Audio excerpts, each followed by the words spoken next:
Good morning. Happy Monday morning, Facebook friends. This is Natalie Huffman with flyingfreenow.com. And you probably noticed that I'm wearing a crown. I had a hankering for wearing my dollar store crown today. We just had our Flying Free Sisterhood meetup yesterday on Zoom, and there were about 50 of us at one point, and a couple of us have crowns. I told them, I said, you guys get a dollar store crown and we can be queens while we have our meetings. So anyway, this was sitting here, so I thought, I'll put it on for Facebook. Okay, I have so many things I want to share with you today. One is I want to tell you about the new drink that I've been drinking. I have been an avid coffee drinker since college, and I have loved coffee. And I usually drink my coffee with just a tiny little scoop of stevia and whole full-fat cream. And I thought that's pretty healthy, right? Well, I decided that I've been going through a huge thing this last year. My goal was to lose 20 pounds. I'm actually going to lose 25 pounds, but I've lost 20 pounds now since January. And one of the things that I did was I stopped drinking coffee. And I actually found something that I like better. And at first I didn't, but it's grown on me. So I'm going to share it with you. All it is tea. It's like a chai tea mix. And then, you know what? I should have brought down next week. Remind me, and I'll bring down how I make tea. It's super, super easy. So I make this chai tea, and then I put in this mix of coconut and almond oil and a little scoop of stevia, and then a scoop of collagen peptides, which is like full of protein, and it's supposed to be good for your hair. And my hair's been falling out lately, and so I'm hoping that it will help. Plus I have osteoporosis, which I think I've talked about before. So I've got, crispy bones, my hair's falling out, and so now I'm drinking tea, and it's actually really, really tasty. So, and I think the coconut milk and the almond milk kind of add that. I don't like just a clear feel. I kind of like to have a smoothie, silky feel in my mouth when I'm drinking. And so that provides that for me. And the stevia provides a little bit of sweetness. I don't like a ton of sweet. And of course, chai. I mean, what's not to love about chai, right? All right. So this last weekend, I had a friend who had a birthday, and she's also a survivor. And we went to this I'm from Minnesota. I'm just south of the Twin Cities, and there is a beautiful winery called Villa Bellezza, something like that, in Wisconsin. It's about an hour away from me on Lake Pepin, and it's beautiful. And they have this outdoor piazza, so it's like great for social distancing. They had a wine tasting section, but they're very limited. They only allow a number of people in there, so it was all very safe. And we did a little bit of wine tasting, and I have to tell you, they have this wine there that is called iced wine. I've never heard of anything like it before, but what they do is they take the grapes and freeze them before they squeeze the juice out of them. I have never tasted anything like it in my life. It was phenomenal. I did not buy a bottle because it was super expensive. And even just the taste of it, it was $5 for a taste of it, okay? But I thought, what the heck? It's your birthday. Let's do this. So anyway, it was phenomenal. Someday I'm going to get a bottle of that. And then we just had 6 hours. It was a long drive. We had 6 hours of just talking. And I got to ask her a bunch of questions about what's going on in her life and how her brain is thinking. And I'm going through this incredible training with the life coach school right now, and getting certified as a life coach school certified life coach. I've been life coaching for a long time now, but I love this program, and I'm constantly trying to learn more and become a better coach. So it's phenomenal. The things I've been learning are amazing. It's what's helped me to lose the weight that I needed to lose. And it's been helping me in my interpersonal relationships and with my own mind. And one of the things I've been learning is asking people questions is it's the key to everything. Asking people questions rather than just giving advice all the time. So I offer that to you because even in your, you don't have to be a life coach to do this. Even in your regular relationships, when you start asking people, get curious about why. Ask people why. Well, why? Why do you think that? Well, why do you do that? Why? It forces their brains to think about and stop and go, why do I think that? Why do I? And you don't even have to give them any advice or offer them any information other than, I mean, you can if you want to, but they will pull out the good things that they need to learn from their own experience out of their own brains just by your asking them questions. And isn't that a more loving way to do it? I feel like when we try to force people to believe what we believe or buy into our worldview or whatever, we're not really, I don't think that that's anymore. I used to think that was how I could love people well, like, because isn't that love? You know, like if you believe everything that I believe and you do everything the way I do it, then your life will be amazeballs, like mine is amazeballs, right? Hello. So we think that that's loving. It's not loving. To control other people is not love. But to ask them questions and to help them to come into their own, become aware of what's going on in their own brains and make their own decisions for their lives and equip them to become powerful and to take back the power that God gave to them, that is real love. And sometimes that might mean that they think differently than I think, and that's totally okay. Or that they might do things differently than I would do them. That's beautiful. That's a beautiful thing. So those are some of the things that I've been learning.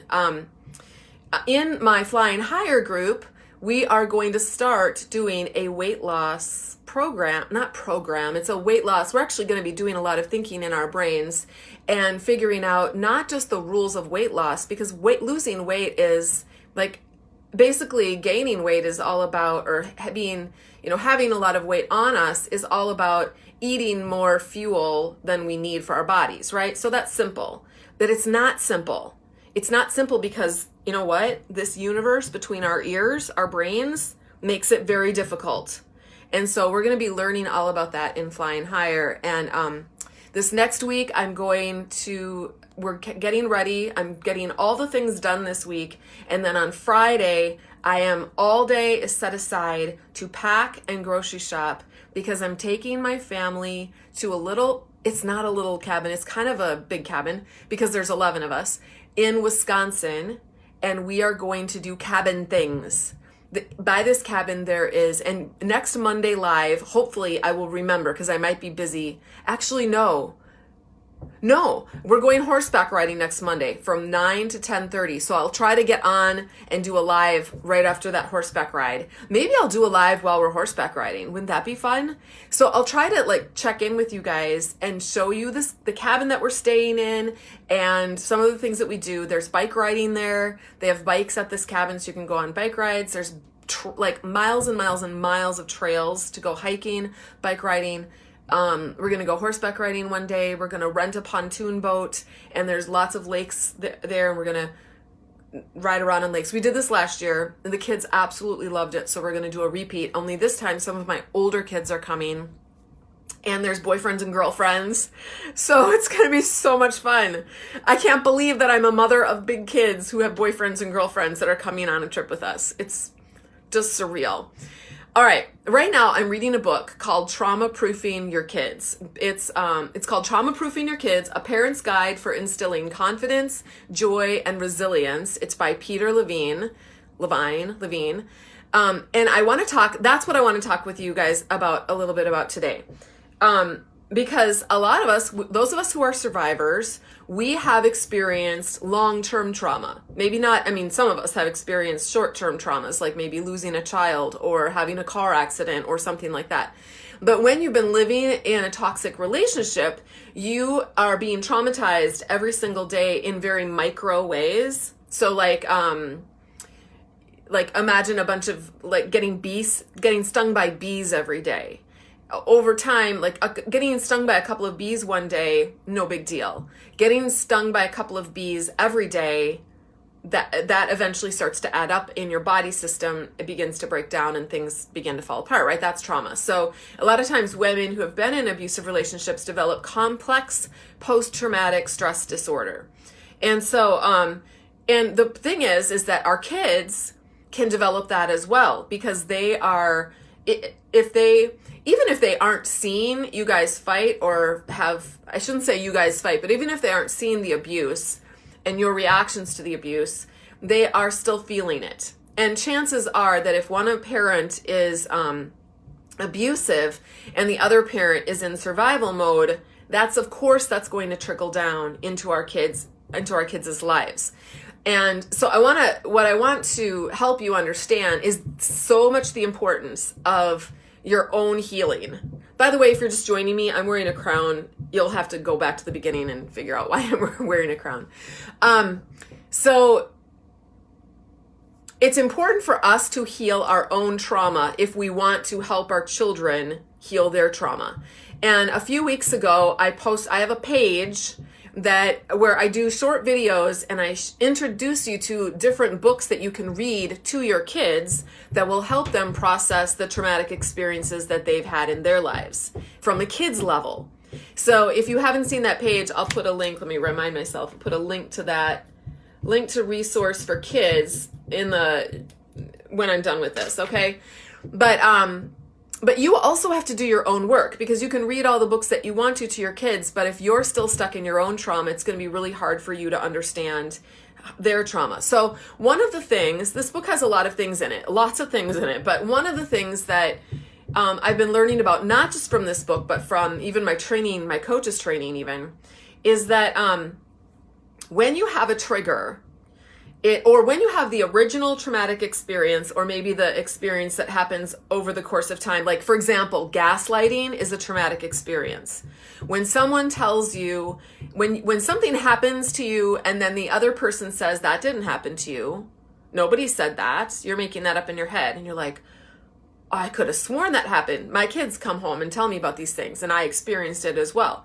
When that happens, that's a traumatic experience, because your brain, it's like a mind F word, okay? Your brain is like, it's tilted sideways. It's like someone, like think of this as your universe. It's like someone throws a bomb into your universe and it explodes and your whole universe goes, "Meow."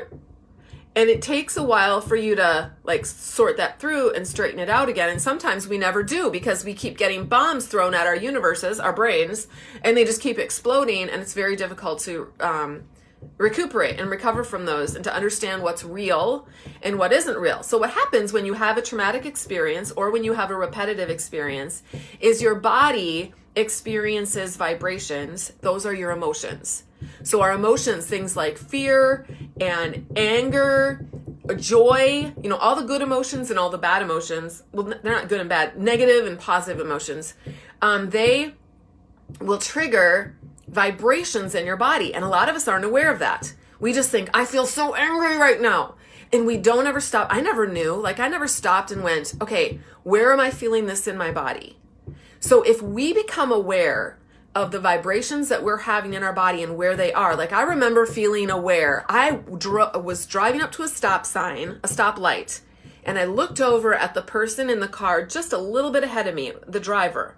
And the driver looked like it was a man, but it was a man who had kind of feminine features, but chiseled, I can't describe how he looked. He had a little bit longer hair, but that something triggered in me a memory that I don't remember, but I wanted to, I almost threw up on the spot. And so it was an actual visceral, physical reaction that made me feel like I was going to throw up, and I had a feeling of being violated. So that, and I've had little situations like that whenever, it's very rare, but when I do, so I believe because of that, because our bodies remember everything, our brains remember everything, even though our conscious part of us doesn't. So I believe that at some point in my pre-memory formation, that I was violated by someone, possibly a male, who was maybe younger, maybe a teenager, or, someone who was not fully grown, and so therefore had more, I want to say the word androgynous. Would that be the right word for it? Anyway, more of those kinds of features. So, because the other part of me felt bad for the person. So do you see how twisted and confusing all of these emotions can be when you're a child and you don't know what's happening to you? All right. So that those vibrations, that was a more obvious example of how we can experience vibrations. But here's some other things that can happen. You can also have physical reactions to things. Actually, that was more of a physical reaction. You can have, like, your hands can start getting sweaty. Your heart. I notice that if I'm on Facebook and I see someone saying something that's a complete and total lie, and I can see them like treating other people like dirt, my heart will start racing, because I'm like, and I have to slow myself down and go, okay, Natalie, why? What are you thinking right now? Because what they're doing is not causing everyone's heart to race. It's just yours right now. So what are you thinking in your brain that's causing you to have heart palpitations right now? And this is really important work that we have to do, because when we figure out the thoughts that are looping in our heads, then we can do something about it, because we actually have control over our own universe. We don't have control over all the Facebook people, but we do have control over our own brains. And you've probably heard me talk about that before. So so it's important for us to become more aware of the vibrations that we're having. Am I feeling it in my chest? Am I feeling it in my arms? Am I feeling it in my wrists? Am I feeling it in my stomach? Am I feeling it in my legs? And then we can start asking our kids the same questions. When they're angry and they're out of control and they're pitching a fit, that's not the time to say, you really don't, if you really understood what was going on here, and let me try to explain it to you, their rational prefrontal cortex is offline. They're not going to be able to understand anything that you say that's rational. Their amygdala, their primitive brain, is freaking out and telling them that they're going to die. No, it's not rational. It doesn't make any sense, but that's what our brains do. That's what our primitive brain does. It's an important function. It's like we're really glad that our brains work that way. But when we see our kids freaking out, we have to realize, okay, their amygdala is like jumping up and down, screaming at them that they're going to die, and their bodies are reacting to that by their bodies are jumping up and down, they're screaming, they're yelling, they're saying, sometimes my child will even say, I want to die, I want to die, I want to die, I want to die, because he wants to get away from it. In that moment, the best thing to do is to just be there, just be a calming and stable presence. Sometimes my son will let me hold him as long as I don't say anything. So I'll hold him. Sometimes I'll rock him or rub his back to calm his body down first. All right. Then when he's totally calm, and you can kind of feel their bodies sort of go limp in your arms, and pretty soon they're not crying anymore and they're just sitting there. When it's been quiet and still for a little bit, then you can say, again, don't start in on the lecture. All right, let's say he just kicked a hole in the wall. That's not the time to talk about the hole in the wall. Just say, how do you feel right now? What were you thinking? Not what were you thinking, but what are you thinking right now? And just let them answer however much or however little. I've found that my little boys, when I do this with them, they're 10 and 8, that they will actually start talking on their own. And they'll start telling me their story, the story of what happened. Whereas before, they couldn't tell the story because all they were doing was having the visceral reaction to what happened. And I've been able to get information from them, and I've noticed patterns in the kinds of things that actually trigger them. And interestingly enough, it's the same things that trigger me. It's that someone doesn't believe them, that someone isn't listening, that someone doesn't, they sense that they're not being seen. They sense that they are invisible in the world, that they're not being heard and they're not being seen, and that causes them to panic. Now, as they get older, we can work with them on healing that, so that they know that they're always seen. If we're coming from a faith perspective, so they're always seen by their creator, but they're always seen by themselves. They see themselves. They can get to the place, like us adults have to get to the place where it doesn't matter if in someone else's universe, in someone else's brain, we're just a little Lego character. But in our brain, we are real. Like we are the real living, breathing, in color person living in our brain. Do you see yourself? We need to see ourselves. We need to acknowledge that we are people too. We are not just little Lego characters in the brains of everyone around us. Because here's the thing, we are, if that's who we are, then we are a different person in everyone's brain. And who the hell are we anyways at that point? So we're not what everyone else says we are. We are, who God defines us to be. All right, so it's super important that we understand that so that we can pass those concepts on from a place not just of intellectually understanding it, but really, really, truly knowing it in ourselves. And then we'll be able to pass that on to other people as well. They'll be able to see our example, and we'll be able to articulate it in a way that's really authentic, and hopefully then some light bulbs will go on in their little brains as well. When I say little brains, I don't mean that they have little brains. I mean that they're little children, okay? All right, so the last thing I wanted to share with you is that when you lean into your feeling, the vibrations in your body, you have to think about it like contractions. And I can talk about this on this page because this is a page for women. So if you're a guy listening, you're just going to have to take my word for it, okay? And if you're a woman who has not had children yet, there's other analogies you can probably draw this to. But if you're a woman who's had children, then you know that when you have contractions, you're told, what does the doula or the midwife tell you to do? They tell you to breathe through the contraction. They tell you not to resist it. You're supposed to accept it. Let the pain come, because the pain is what's moving, you're making progress. That means you're making progress. The baby is moving down and your body is cooperating.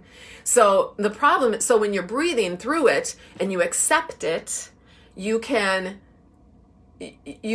move it along. You get to make progress. But when you resist the contraction and you start fighting it, like, okay, I see the wave coming. Oh my word, it's coming. No, I don't want it to come. No, it's got to stop. I'm going to die. When you start doing that, now all you're doing is suffering. All right. And sometimes you can actually slow down the progress of your body, actually slows down because your body is reacting to what your brain is saying. And it's like, whoa, stop. We can't do this anymore. This is bad. She's going to die. So what we want to do that with emotional feelings as well. We don't want to resist them.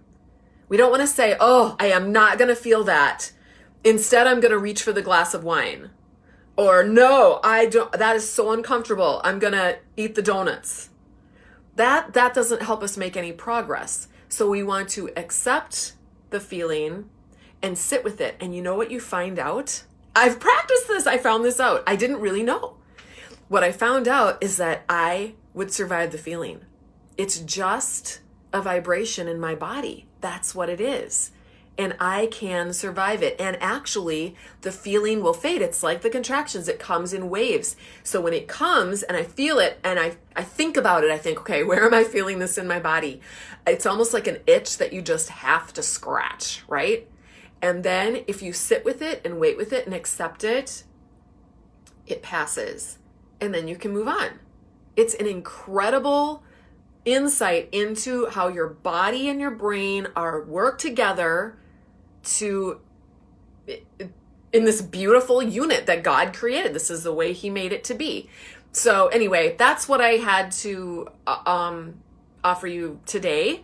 And next week, so like I said, hopefully I will be in a place where I can do a Facebook Live right at 11. But if I'm not, I'll try to check in at some time on Monday and give you an update on things and maybe show you around the cabin. Or maybe even if I can, if they'll let me pull out my phone when we're on the trail ride, I'll try to take some, not pictures, but I'll try to take some video footage. The problem with that place is that, now that I'm thinking about it, is that internet is really bad, and also like data is very sketchy there. So, I mean, it's really good in one way because it forces me to not be all techie when I'm on vacation, but on the other hand, I may or may not be able to connect with you. So that's it. Until next week, fly free.